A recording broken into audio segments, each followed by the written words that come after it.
Hello, ladies and gentlemen, and welcome to the After Hours Gaming League. I am your host, Dr. Zealot. I only have two questions for you tonight, and that is, what are you buying? What are you selling? Tonight, it's EA versus Epic, and this is indeed going to be an epic series. We have some incredible competitors coming out here. Epic actually doing very well in their bracket, and EA actually struggling for a playoff spot. So I gotta hand it to EA. They got it cut out for them tonight. EA is up against a beast. Epic is rolling with some very powerful players tonight, and actually EA has jumping out of the gate with their most powerful player as well. The first match is going to be on Howling Peak, and it is Meva versus J-Dub. Now, both Meva and J-Dub are the aces of EA and Epic, so this first match, just coming right out of the gate, is going to be super hot and exciting. And if it does go to the ace match, it is going to be more than likely it's going to be a rematch between Meva and J-Dub. But ladies and gentlemen, without further ado, we're going to go ahead and we're going to go into this game. So here we go. Alright, ladies and gentlemen, welcome to Howling Peak. It's going to be game one of EA versus Epic. It's going to be a Zerg versus Terran match. Let's go ahead and introduce the players. Down here, in the bottom left-hand corner, representing Team EA, who have their work cut out for them tonight, it is the ace of Team EA, Meva.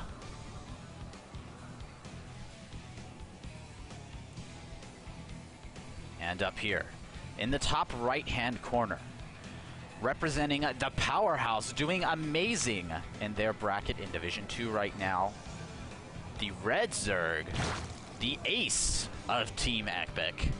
He is J-Dub. Now, as a Zerg versus Terran on this map, one thing that you tend to find is that the Terran love to try to be more mobile on this map. Mobility can become a very definite issue for Terran on this map, just because there are so many different attack paths. Let's take a quick look at all the different attack paths you can see here. Even at the third here that the Terran typically likes to take, there are many different ways that the Zerg player can attack the third. Going down here to what the Terran typically likes to take as the fourth, you can go this way, you can go this way. You may see Nidus Worm come in here, you may see the rocks get broken down. There are attack paths all over the place, and the Zerg, being the mobile race here on this map, loves to exploit that. So Terran tends to have a little bit more trouble than Zerg, I would say, on this map. Nonetheless, Zerg, typically, you'll see Terran take this expansion, or if they spawn in the other corner, they'll take this expansion. The Zerg, because of that mobility, will like to take this expansion. And sometimes that can open them up to drops.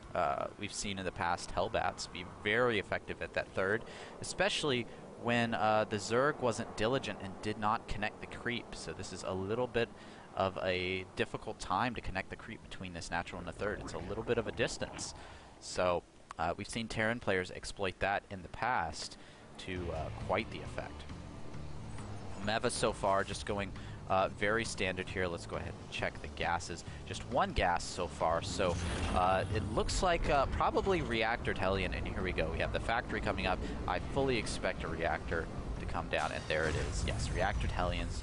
And this is becoming a standard opening for Terran in Heart of the Swarm, mainly because Hellions allow you to go into Hellbats, and Hellbat drops are just so effective against Zerg in the Terran versus Zerg matchup. So I fully expect here that we're going to see another reactor thrown down here in just a second, and that's going to allow Meva to go ahead and tech up to Starport, go ahead and get a number of maybe one or two of those medevacs out and allow him to do a couple of Hellbat drops. The timing is really important on this Hellbat drop that's going to be coming out, however.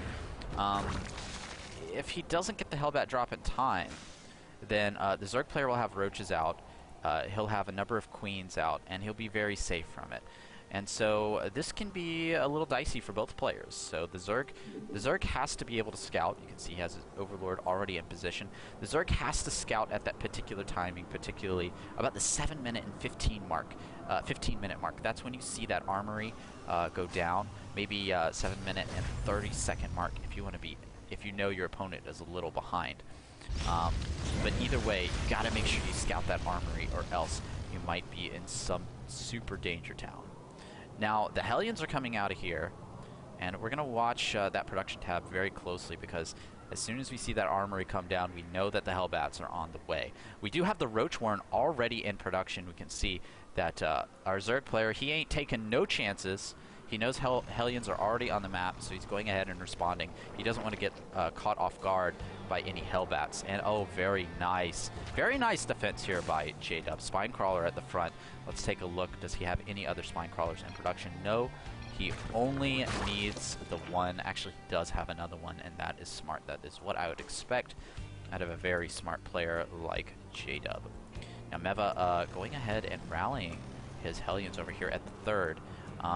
It is gonna be a Hellbat drop. We have the Starport in production and the Armory on the way, ladies and gentlemen. The Hellbat drop, and this can be devastating. And oh my gosh, a Hellion run by already. How is he gonna deal with this? A very nice placement here on the Spinecrawler is gonna force the Hellions to return. And actually, ooh, taking out one Hellion there. That can actually add up quite quickly as these Hellbats are on the way. Medevac already coming on the way. And Roaches are already on the map, but our Zerg player, he's got to make some more Roaches. Here we go. He needs some more Roaches than this. This can be very, very bad if he doesn't get Roaches on the map. Now, he does have the Spore Crawlers coming up, so that will keep him a little safer. Oh, okay, a couple more Roaches. He is playing it safe, and J-Dub, he knows how to play this, so playing it safe, very smart. And we see Meva here, because of this tech path that he's decided to take, just now starting to get saturated on his natural, while the Zerg has been on his natural for quite some time. Look at that, 18 workers mining of minerals, and now going into gas. Very smart here by Meva. Or excuse me, J-Dub. Here we go. We do have the drop in here, but J-Dub is completely prepared for it. He has a number of Roaches and Zerglings here. The Afterburners are going to fire, and he's going to try to go in the natural, but ooh, almost losing the medevac there. Spore Crawler doing some extra damage there. He is going to check around probably to the third, see that there is none, and know that he's not going to be successful with this drop. This is actually the first Hellbat drop that I've seen and not do incredible damage, and you gotta hand it to J-Dub for just anticipating that. What a very good mind read here by J-Dub. And with that drop doing absolutely no damage, J-Dub is way in the lead. Now it's up to J-Dub to resource up and make something happen. I think the right choice right now would be to take his third and play defensively, and he does indeed decide to do that. The hard part about taking this location as your third here is that he does have to connect the creep, and we do not see creep tumors coming down. So those creep tumors are very, very important. And in fact, the main and the natural creep isn't even connected yet, but actually using the overlords for that. Very nice there, J-Dub. The Hellbats actually are in the base. It looks like the medevac decided to come back, and they're going to try to take out the Hydralisk Den. The Zerglings are going to get fried almost immediately. The Queen does take out the medevac, so there is no retreat path now for these Hellbats. They're just going to try to take out that Hydralisk Den. That would be a smart choice. Instead, trying to go towards the back and see if they can pick up any drones. Looks like no, they're not going to be able to pick up any drones. It's going to be up to the Roaches. The Roaches doing incredible amount of damage to these Hellbats. These Hellbats have no chance, and they're going to get cleaned up. They're going to get cleaned up. Let's take a quick look at the workers killed. 7 workers killed, but that's over the course of the game, of course. And our Zerg player well ahead right now. Very well played here by J-Dub so far. A very solid reactionary style coming out of him. Now, we do have Hydralisk coming out on the map and 1-1 missile attack coming out. Meanwhile, for our Terran player, we have Blue Flame Hellions and the Engineering Bay finishing up right now. Siege tanks are already on the map. So these roaches probably won't do too much damage. However, our Zerg player does not know about the siege tanks. Now we do have a Hellion run by here. A quick shot there at the natural. And now going in and out, but it looks like they're not going to be able to get much done. There is enough defense here at the third end. Oh, being able to fry 4 more drones there. Up to 12 workers killed now. And yes, we see our Zerg player going for burrow there in response, saying, no, if you want to run those Hellions by, I'll just burrow my drones. You're going to have to bring a Raven to do anything. So making it more expensive for a Terran player to get stuff done. Meanwhile, a Zerg player wants to put some pressure on this third. He wants to prevent the Terran player from taking this third for as long as possible. The longer that he can get minerals from his third that the Terran does not have access to his, the better. Now again, of course, all of our players here aren't perfect, and we see J-Dub not laying down quite enough creep, and that is making it, if you can see here, it's making it very difficult for his units to rally across the map. He does want to put some pressure here on this natural, going in here in the back door, and this is the great thing about Howling Peak, is there's just an incredible number of attack paths, and you have to defend against all of them as the Terran. That can be very difficult, and oh my gosh, those siege tanks just do an incredible amount of damage. In fact, just obliterating the army of the Zerg here. The Hellbats coming in, and they're going to clean that up with no problems. He does lose 2 siege tanks, however, but definitely not a good trade here for the Zerg player. We do have the Hydralisk range now completing, and that's going to allow him to do a lot more damage with those Hydralisks. Really get the DPS going. That's going to be really important here, especially as he's tagging these Hydralisks with the roaches for these little engagements, just trying to keep the Terran player on his toes. However, the Terran player is, Meva here is very well defended, in fact dropping a second command center. I'm not sure if he wants to go for a second planetary fortress just for extra defense, or if he's actually planning to turn that into an orbital command and drop it up here, as we see a lot of Terran players do these days on this map. Now there are a number of Hellbats here, and those Hellbats actually will take quite a bit of damage against this small attacking force, so they're going to have to get protected by the siege tanks, and actually he's going to lose one. Zerg player, is he going to go in? No. Very smart there by J-Dub, backing up. That's one of the hardest things to know how to do in StarCraft, is when to attack and when to defend, and J-Dub obviously knows this game. Now we see the hatchery going down here at the 4th. The Zerg deciding to keep a base up from his Terran player, and oh my gosh, we have Vipers out on the map, ladies and gentlemen. 2 more Vipers are in production.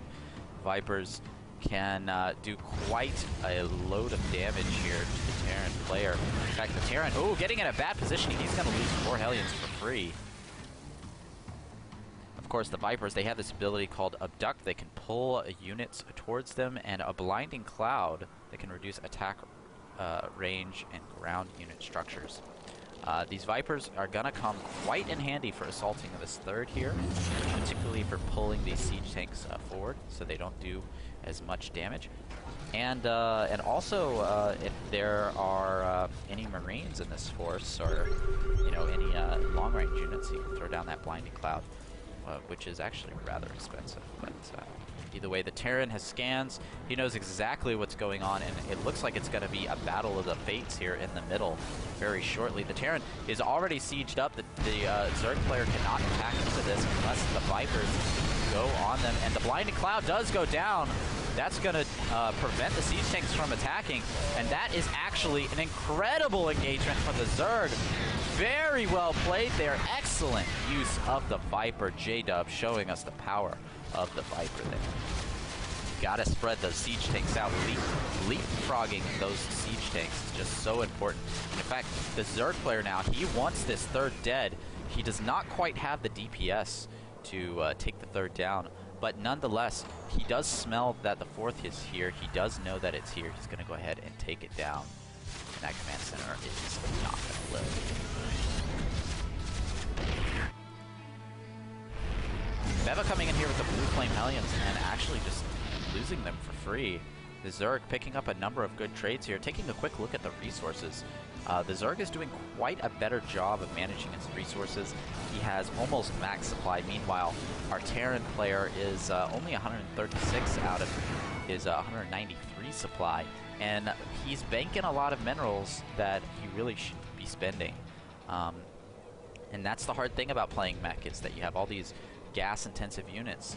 And if you can't get that gas fast enough, you definitely can't spend the minerals either. Oh my gosh, 3 Vipers here in place. They all have almost full energy.